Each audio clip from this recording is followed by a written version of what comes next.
winner tonight gets a Dilley Dog, and I want to see you take a gigantic bite of this one when the interview's done. I want a Dilley Dog, Spence. We got it for you right here, dude. I delivered right to you in Victory Lane. Thanks, Brandon. You're the man.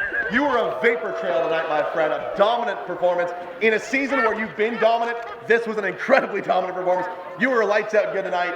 The late race restart didn't rattle your chain at all. This 72 car was the fastest car on the property without question.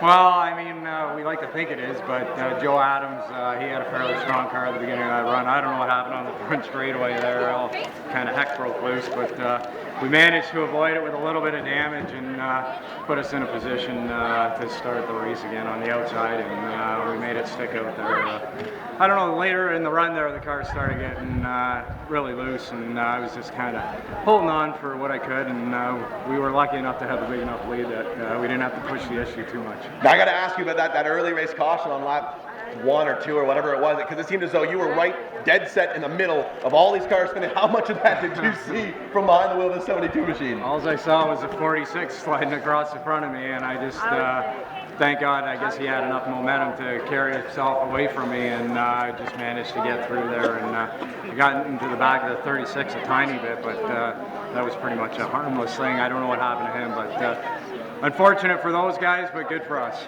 Now, we spoke last night in Victory Lane. You said there's going to be a lot of work to be done to this car to have it ready for Sunday. You threatened that you might not get to drink beer last night. I thought that might be an empty threat. Car was back in the pits today. How much damage was done once you got a good look at it? Well, nothing a hammer and some wood can't fix, and some rivets and some backing washers. I got to thank my crew for working hard this morning and helping me get it back together and get it come out today. And it just shows that we never give up and never will, and you know, that's our motto. So you know, like I said, you got to stay one step ahead of the competition, and that's by always doing something to the chassis, and it shows with them every time that something like that happens yesterday, and we're able to just work on the car diligently this morning, get it back looking half decent actually.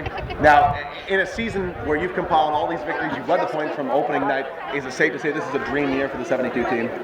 It's a phenomenal year. Definitely, we couldn't imagine having a better year than this. You know, I gotta obviously thank my wife Joanne for all her support. I gotta thank my sponsors, my crew. I want to thank the fans for coming out tonight on a long weekend on a Sunday. It's great to see you all out here. Hopefully we'll get more of you out next weekend, but anyways, you know, it is a dream. Let's get that Dilley Dog on right now. I want you to take a big bite of this Dilley Dog for our YouTube channel, the show. This is what happens. Drivers, if you're not here, make sure you come up for Dilley Dog weekend next year, because a fresh Dilley Dog, that's fresh out of the kitchen, delivered to every winner. That looks good, right? It looks awesome. It definitely looks awesome. Take a big bite of that. I gotta get rid of my gum first. Get the gum out of there. Get a big bite for YouTube. It's Dilley Dog weekend. There we go. Make some noise one more time, ladies and gentlemen.